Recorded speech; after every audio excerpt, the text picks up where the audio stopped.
Quien quiera oír, que oiga. Un podcast de historia situado en el presente, para reflexionar sobre lo que nos pasó y entender la realidad actual. Porque la historia estudia los hechos del pasado, pero siempre en el presente en que vivimos.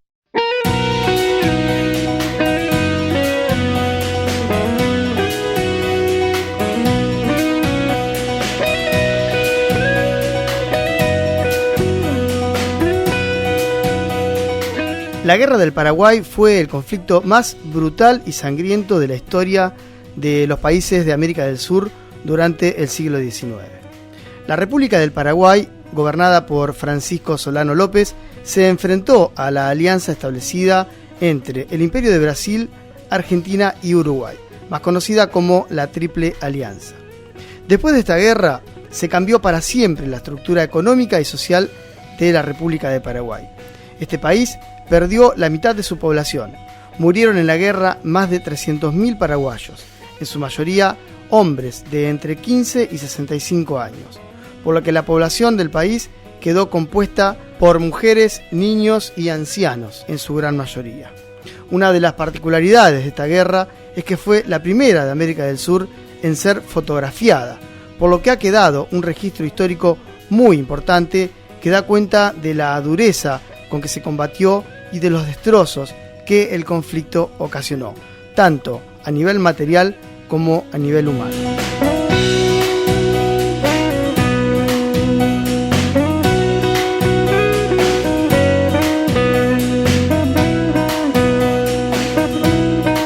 En este episodio de Quien quiera oír que oiga, vamos a intentar poner en contexto a la Guerra del Paraguay, analizando cuáles eran las condiciones económicas y sociales en que este país estaba previamente a la guerra. El contexto internacional también será uno de los motivos de nuestro análisis, y también los motivos que tuvieron cada uno de los países intervinientes en el conflicto para entablar el Tratado de la Triple Alianza y para participar del mismo. Y cuáles fueron luego también las consecuencias de esta guerra, tanto para el Paraguay como para algunos de los otros países, focalizándonos también en el nuestro, en Argentina.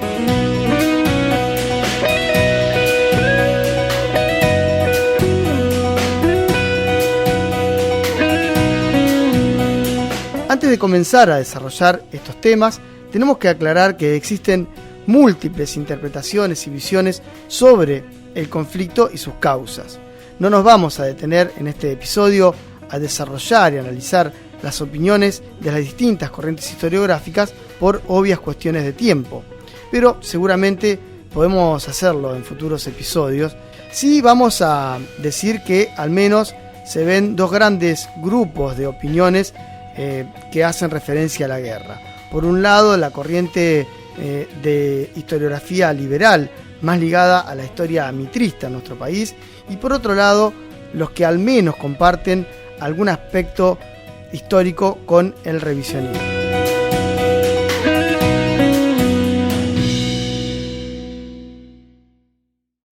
Como les decía, vamos a poner en contexto muy brevemente esta época, ¿sí? Y principalmente cómo estaba la situación tanto internacional como propiamente en la región. Para sintetizar, podemos decir que desde el año 1850 aproximadamente se estaba desarrollando la segunda etapa de la Revolución Industrial, liderada obviamente por Inglaterra, o también conocida como Segunda Revolución Industrial, que requería de gran cantidad de materias primas para las industrias de las potencias centrales, y también necesitaba mercados para vender la cada vez mayor cantidad de productos que estas fábricas iban elaborando.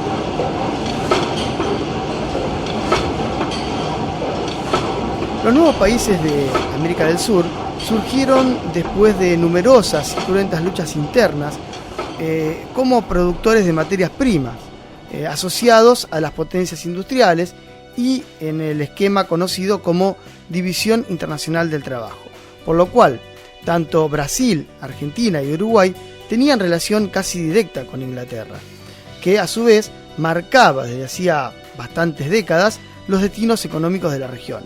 Ya desde la época de Rivadavia se venía entregando la soberanía a este país imperialista, tema que también podemos tratar en otro programa. Puntualmente la Argentina, durante el gobierno de Mitre, que llega al poder como expresión de la oligarquía criolla ligada al comercio y al capital inglés, es uno de los países que más relación tiene con este país.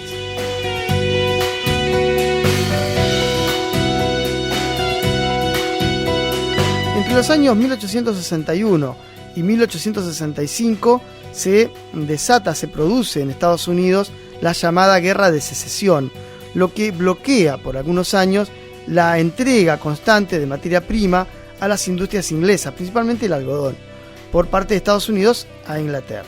Es posible que en ese momento los ingleses pongan su mirada en el algodón que producían los países de Sudamérica y específicamente la República de Paraguay. Desde hace varias décadas se mantiene una polémica sobre si el país guaranítico se encontraba en un estado de virtual feudalismo, con una economía campesina atrasada, o si por el contrario los gobiernos que se instalaron después de su independencia, comenzando por José Gaspar Rodríguez de Francia y los López después, habían desarrollado un sistema agrario basado en la pequeña propiedad y ligado a un incipiente pero pujante y prometedor desarrollo industrial.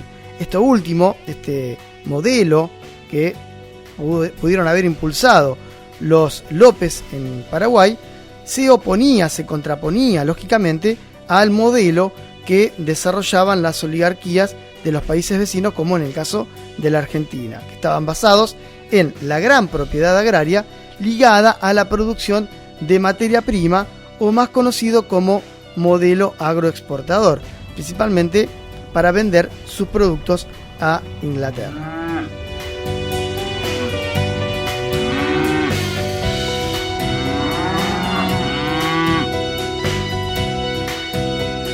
Según sostiene el historiador argentino Norberto Galazo, la política desarrollada por José Gaspar Rodríguez de Francia, Carlos Antonio López y Francisco Solano López había convertido a Paraguay, en el año de 1860, en el país más desarrollado de Centro y Sudamérica. El nacionalismo defensivo del primero y la vocación progresista de sus sucesores había generado un fuerte crecimiento económico y una intensa modernización, en una sociedad donde no existían marcadas diferencias sociales. Por esas curiosidades que tiene la historia, el proyecto desarrollado en Cuyo por San Martín, con expropiaciones, emprendimientos estatales y trabajo voluntario, alcanza a experimentarse con mayor intensidad en el pequeño país guaranítico. El Estado, sostiene Enrique Rivera, tenía toda la gerencia de la vida económica nacional. Algunos historiadores interpretan que estas peculiaridades de la región guaranítica obedecen a la política de las misiones jesuíticas. Los jesuitas habían obstaculizado la formación de una clase terrateniente, dueña de latifundios, y el doctor Francia, a su vez, se había apoyado en una base social de pequeños y medianos productores agrarios y artesanos, asumiendo el Estado un rol cada vez más protagónico. Así habrían surgido las estancias o campos de la patria, es decir, plantaciones estatales de yerba mate, algodón, tabaco y explotaciones madereras.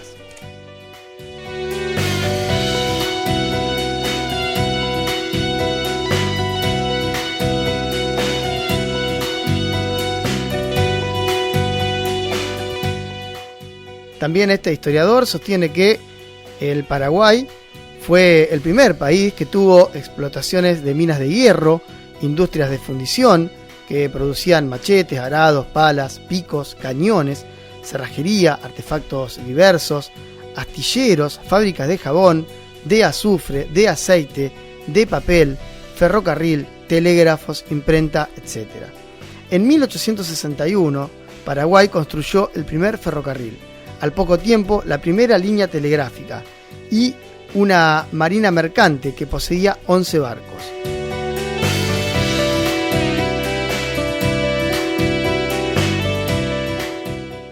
En Ibicuí se instalaron altos hornos, echando de esta manera las bases de la industria metalúrgica. fundición que llegó a ocupar más de 100 obreros. La educación alcanzaba un alto nivel, superior al del resto de los países latinoamericanos, y no tenía nada que envidiar a la europea de aquel entonces. La enseñanza era obligatoria, cuando todavía no lo era en la mayoría de los países. El Estado otorgaba alojamiento, libros, ropa, útiles y alimentación a los niños pobres. A los estudiantes avanzados se los becaba para que se informaran de los progresos tecnológicos en Europa, con la obligación de regresar y aplicarlos en el país.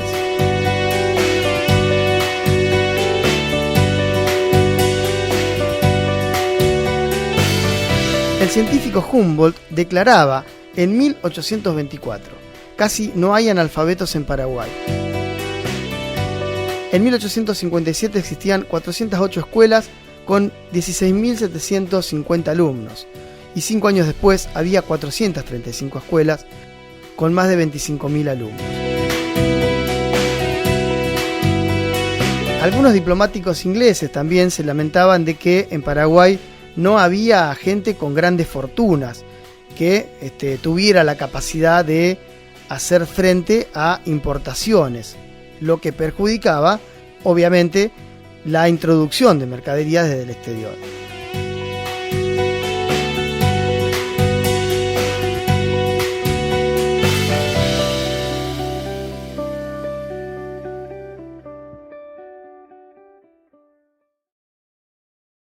Estás escuchando Quien quiera oír que oiga, un podcast de historia que llama a la reflexión sobre los hechos que dieron forma a nuestro país.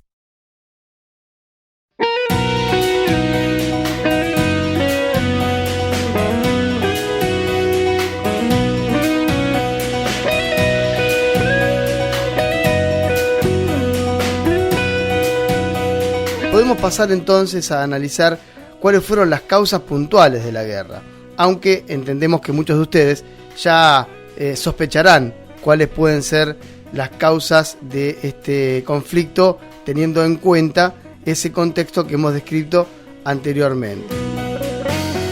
A mí particularmente me gustaría hacer una salvedad o explicar algunas cuestiones desde nuestro punto de vista sobre el gobierno de López en Paraguay. Nosotros acá en este programa, en este podcast, no queremos generar una defensa de un gobierno en particular, sino que lo que queremos hacer es marcar las diferencias de posturas tanto políticas como económicas que existían en el modelo paraguayo y el modelo de los distintos países que habían surgido después del desmembramiento del Virreinato del Río de la Plata o de la independencia de estos nuevos países de América del Sur. Nosotros no queremos ejercer una defensa de este gobierno que pudo haber cometido excesos seguramente en el poder y también durante el transcurso de la propia guerra, sino que esto va mucho más allá y lo que queremos analizar es cuáles son las consecuencias políticas y sociales que tuvo esta guerra en todo el escenario latinoamericano, más allá de las cuestiones de un propio gobierno o de una coyuntura particular que ese gobierno hubiese podido tener en ese momento.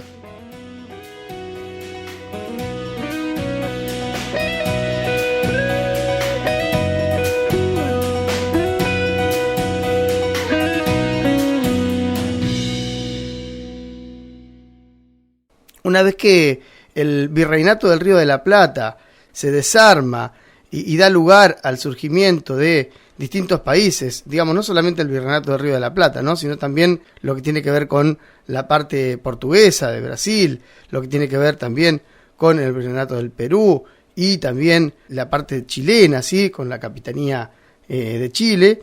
Una vez que todo esto se desmembra y quedan nuevos países que surgen de este contexto, de esta ruptura de ese orden colonial, lo que va a ocurrir es que estos países van a introducirse en el mercado internacional o en el contexto internacional como países que van a adoptar una economía liberal, principalmente ligada a lo que en ese momento era el capital inglés o el comercio inglés. La República de Paraguay, que es uno de estos países que se desprende de ese contexto de ruptura, de ese orden colonial, va a generar otro camino distinto, que no va a ser ligarse directamente a ese capital inglés, sino que va a aplicar una economía que tiene que ver con un Estado que se hace cargo y ejerce sobre esa economía un control que va a llevar a que sea un modelo más cerrado que el resto de las economías, como en el caso de Argentina, que es absolutamente abierta.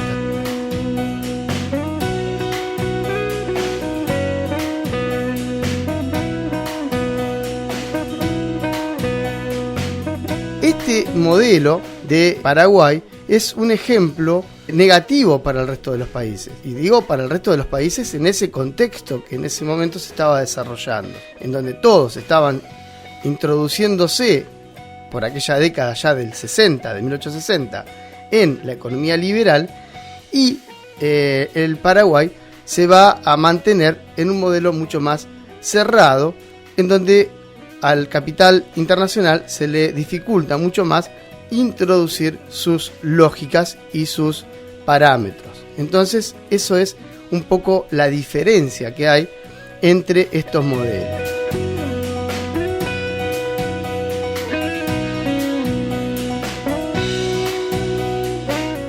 Ese mal ejemplo para la región que estos países van a empezar a ver, tanto como Argentina, como Uruguay o como Brasil, lo ven con mucha desconfianza, ¿sí?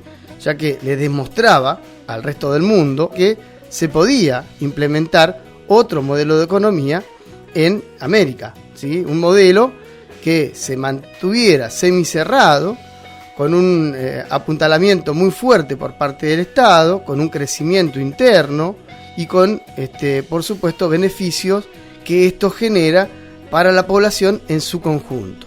Esto es muy distinto al modelo que va a impulsar, por ejemplo, Mitre en Argentina y la oligarquía a la que Mitre representa, que por lo tanto va a necesitar de alguna manera de deshacerse de ese modelo paraguayo que está contrapuesto a su propia lógica de cómo tenía que ser el sistema económico y social. Justamente para demostrar que su sistema, digamos, el sistema liberal, era el único posible por estas tierras americanas en ese momento. A esto hay que sumarle también que los ingleses tenían una clara intención de abrir el mercado paraguayo para que los productos que ellos estaban manufacturando permanentemente en esa revolución industrial que estaba en pleno auge, pudieran introducirse en ese mercado paraguayo, y también para conseguir materia prima a bajo costo para esas propias industrias. Principalmente hablemos del algodón que producía en ese momento Paraguay. La oligarquía uruguaya del Partido Colorado también estaba incómoda con el modelo paraguayo, ya que lo mismo que pasaba con Argentina, ¿sí? Le daba la idea al Partido Blanco, que estaba más ligado a lo federal, para oponérsele con la cuestión económica. Y en este caso también tenían la clara intención, esta oligarquía uruguaya, de deshacerse del modelo paraguayo, ya que principalmente en lo que era la zona rural de Uruguay ejercía una cierta influencia dentro de las movilizaciones que el Partido Blanco tenía en ese sector.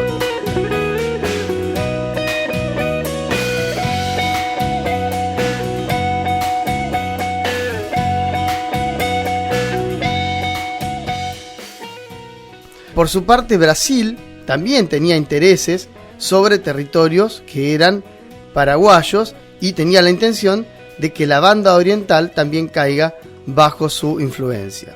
Entonces, como vemos en este escenario que estamos describiendo, son varios los motivos de varios países para oponerse a este país que está surgiendo, que es Paraguay, y para generar un conflicto que termine con ese modelo económico que describimos anteriormente. Obviamente que cada uno de estos países o de estos sectores dentro de los países tenía sus motivos, pero en definitiva son muchos los enemigos para un país que estaba en ese momento en una etapa de desarrollo y que no contaba con el apoyo de otros países de la región para hacer frente a un conflicto de estas características. Estás escuchando Quien quiera oír que oiga, un podcast de historia que llama a la reflexión sobre los hechos que dieron forma a nuestro país.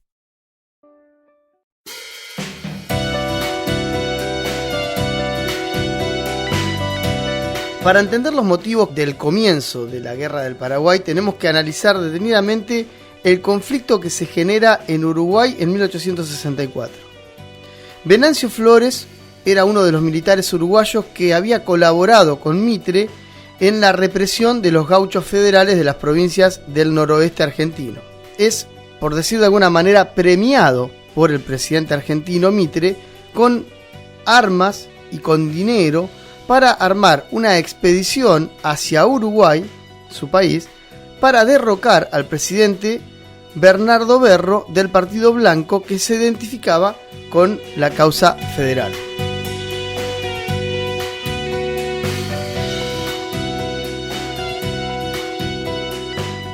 Aunque se sabe que el presidente argentino es quien apoya el golpe contra Berro en Uruguay, Mitre mantiene un discurso de absoluta neutralidad, que obviamente se le cae rápidamente cuando el gobierno de la banda oriental, el gobierno uruguayo, apresa un barco cargado con armas que se dirigía para apoyar a los colorados de Venancio Flores, que, recordemos, se identifican con la parte más liberal de la política de ese momento. Entonces, como vemos, la lógica de la lucha era la misma que en Argentina. Los colorados, liberales, contra los blancos, identificados con el federalismo.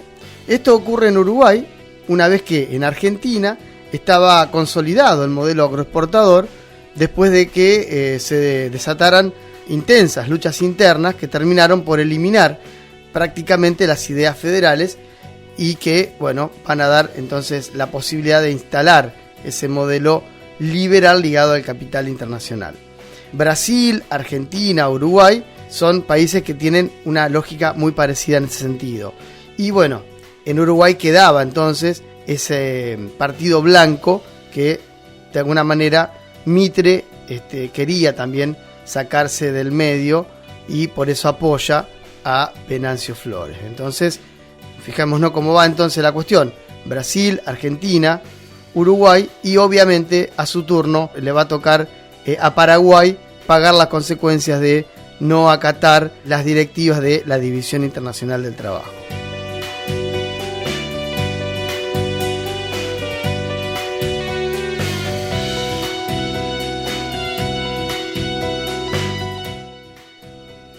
Los federales de la provincia de Entre Ríos le van a reclamar a Urquiza, que era el caudillo principal de esa provincia, que intervenga y que se pronuncie en contra de Mitre, poniéndose al frente de los federales del interior y de los blancos de Uruguay para oponerse a ese acuerdo entre Mitre y Flores. Pero Urquiza en varias oportunidades no hace nada y deja que la cosa siga.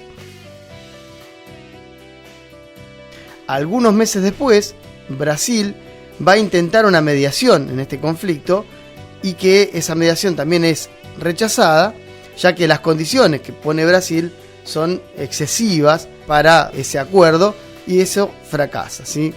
Entonces acá es donde se va a producir la intervención inglesa.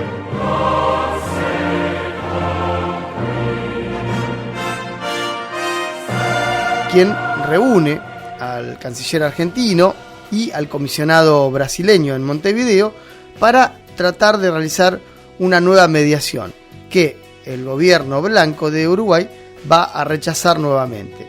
Entonces, a mediados del año 1864, los ingleses ya abiertamente deciden apoyar a Venancio Flores y le dan el visto bueno para la firma de un tratado que va a ser obviamente luego el Tratado de la Triple Alianza entre Argentina, Brasil y Uruguay.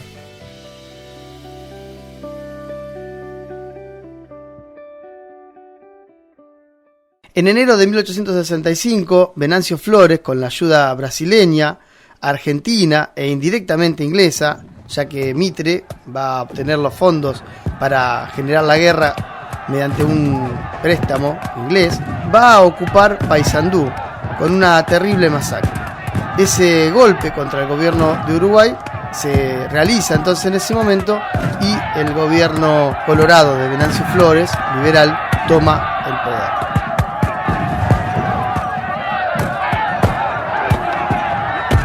El gobierno de Berro, que ahora ya a estar depuesto en Uruguay, era el único que era aliado de Paraguay.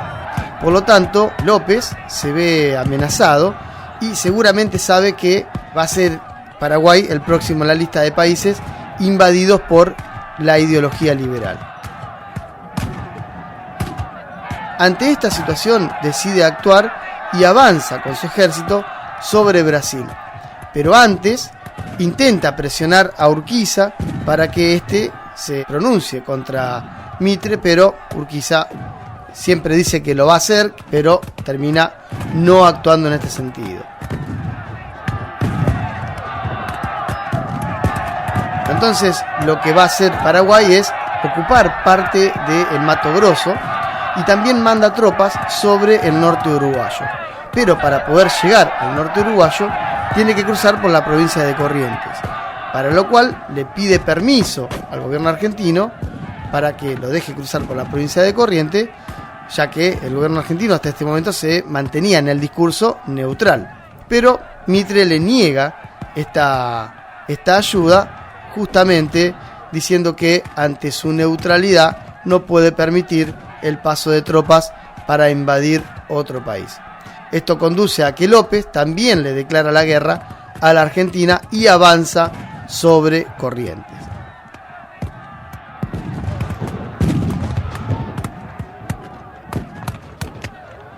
A su vez, Venancio Flores, que ya estaba en el gobierno de Uruguay, le declara la guerra a Paraguay.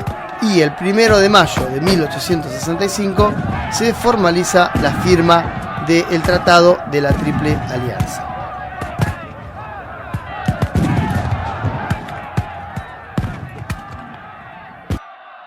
Estás escuchando Quien quiera oír que oiga, un podcast de historia que llama a la reflexión sobre los hechos que dieron forma a nuestro país.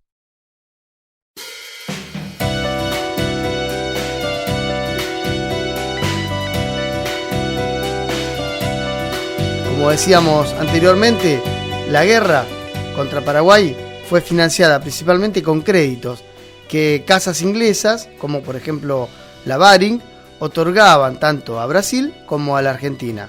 Pero además había también grandes comerciantes, tanto de Brasil como de Argentina como de Uruguay, que aportaron dinero para que la guerra siguiera su curso. Es decir, les interesaba destruir el modelo paraguayo, no solamente a los ingleses, sino también a las oligarquías liberales de Brasil, Argentina y Uruguay.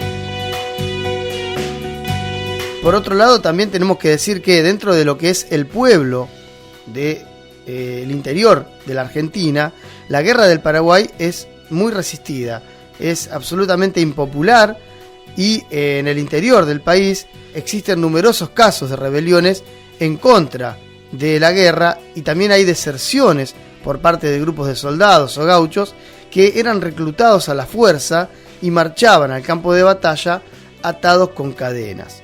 Los gauchos del interior que habían apoyado al federalismo no querían luchar contra el país que consideraban hermano, como el Paraguay, y no entendían las razones de la guerra. No era una guerra que generara sentimiento de patriotismo en Argentina. Una vez comenzada la guerra, la ofensiva paraguaya es derrotada rápidamente en dos batallas, como la batalla de Yatay y Uruguayana, y después de esto la posición paraguaya va a ser absolutamente defensiva hasta terminar la guerra. No vamos a hacer en este programa un detalle de todas las batallas y relatar cronológicamente la guerra, ya que nuestra intención es hacer un análisis mucho más amplio que tiene que ver con lo político, con lo económico, y también nos pueda dar cuenta de los motivos por los cuales se generó la guerra y también cuáles fueron las consecuencias. Las fuerzas paraguayas, que habían empezado con una posición ofensiva, pasan a una posición defensiva. Esto lleva a que Solano López intente negociar con Mitre y se produce una entrevista entre estos dos en Yatay Corá que no da frutos a pesar de la voluntad del gobierno paraguayo de aceptar algunas condiciones para finalizar el conflicto. Después de esto se produce la batalla de Curupaytí, donde los aliados son vencidos por el ejército paraguayo. Con esta derrota de Curupaytí, la guerra se torna cada vez más impopular en Argentina, ya que le estaba costando a Mitre no solamente grandes cantidades de dinero, sino que también tenía un elevado costo político por las consecuencias sociales que estaba ocasionando la guerra.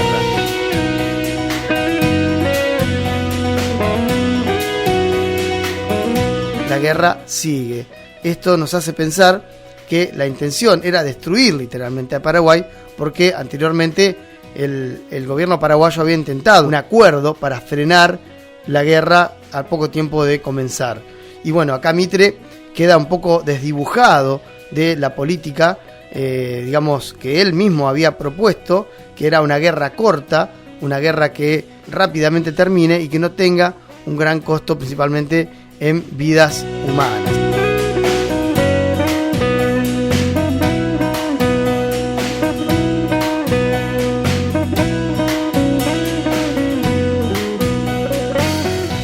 La guerra del Paraguay fue una guerra sangrienta, cruel, tremendamente larga para esa época y que tuvo costos humanos, económicos y sociales que perduran hasta el día de hoy.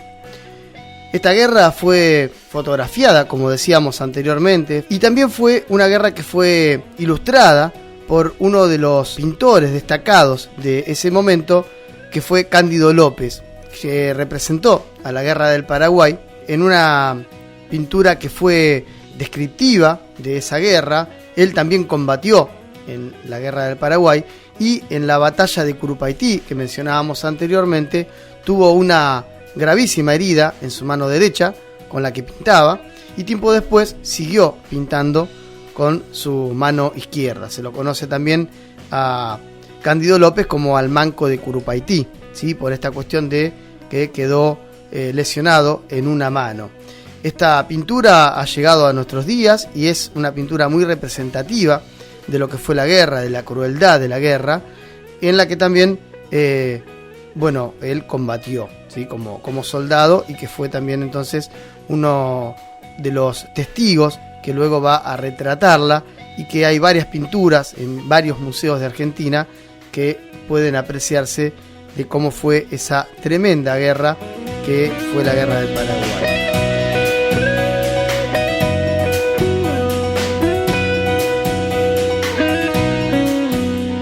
Como decíamos, también fue una guerra que fue fotografiada, por lo tanto esas fotografías nos dan testimonio de esa crueldad que tuvo esta guerra del Paraguay, tanto del lado de los aliados, es decir, de Brasil, Argentina y Uruguay, como también del lado de Paraguay, ya que Paraguay mandó a la guerra a niños de muy temprana edad. También del lado de Argentina, Uruguay y Brasil se cometieron tremendos excesos luego de las distintas batallas, que realmente fue la destrucción total del entramado tanto social como económico del Paraguay. Se destruyó toda la matriz industrial que tenía Paraguay, por lo cual no pudo recuperarse nunca más de esa consecuencia.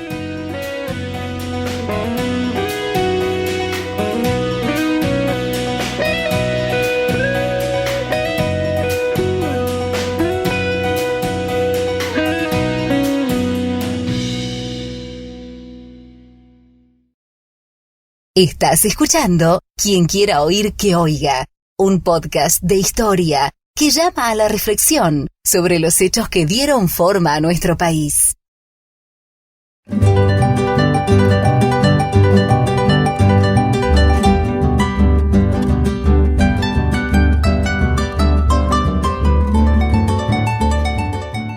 Cuando finalizó la guerra de Paraguay, el 30 de mayo del año 1870, al caer Francisco Solano López en manos de las tropas brasileñas, Paraguay había perdido aproximadamente 300.000 soldados o también civiles que habían muerto en esta guerra tremenda que describimos anteriormente.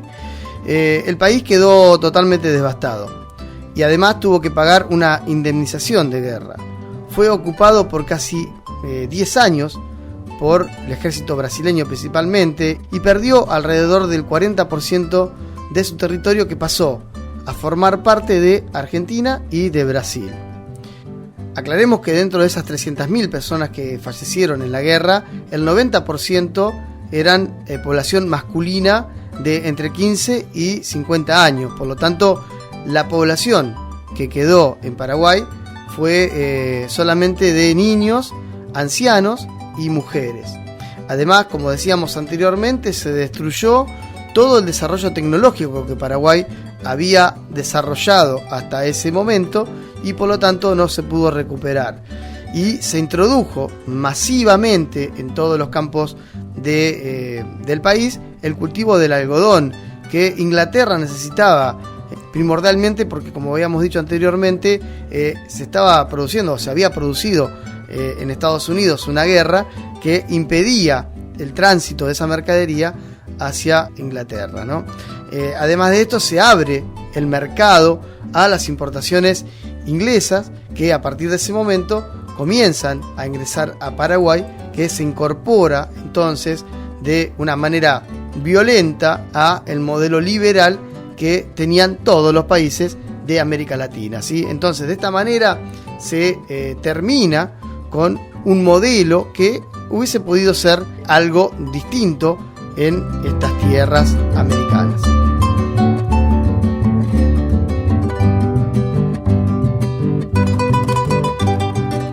Quienes más se beneficiaron con esta guerra fueron las oligarquías de cada uno de los países que se enfrentaron a Paraguay, es decir, de Argentina, Brasil y Uruguay, ya que a partir de ese momento se eliminó todo obstáculo que podría surgir para la implementación total de un modelo agroexportador en esos países, que obviamente beneficiaba a ese sector que era el sector dueño de las tierras y por lo tanto productores de la materia prima que se exportaría principalmente a Inglaterra en ese sistema conocido como División Internacional del Trabajo, que ya hemos mencionado. El modelo agroexportador no va a ser cuestionado, por lo menos desde los gobiernos que van a sucederse a partir de ese momento hasta entrado el siglo XX, cuando se pone en crisis también por cuestiones que son incluso ajenas a la Argentina, como a partir de 1930, ¿no? Con la gran crisis internacional, en donde el sistema agroexportador se pone en crisis y por lo tanto es cuestionado.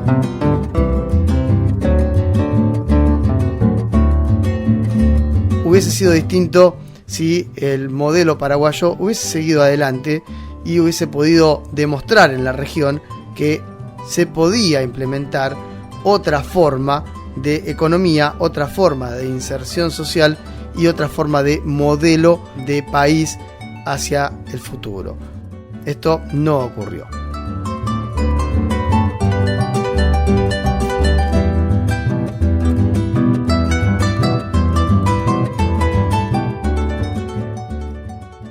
Para terminar, queremos repetir algo que mencionábamos al principio de este capítulo.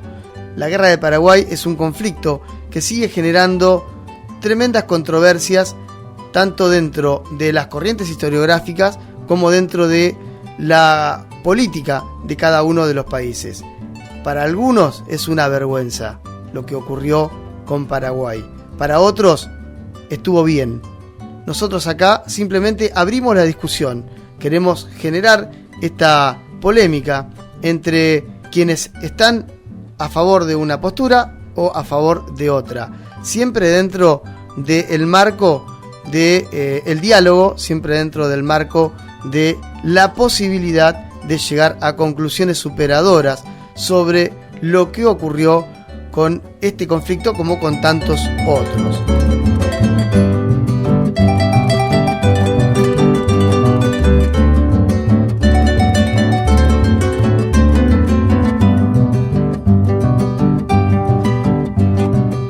Hasta acá el capítulo de hoy. Los invitamos a escuchar el resto de los capítulos en esta misma plataforma, por esta misma radio o en el lugar que lo estés escuchando. Te agradecemos enormemente por haber llegado hasta acá, por tu apoyo y obviamente nos estamos reencontrando en el próximo capítulo. Chau.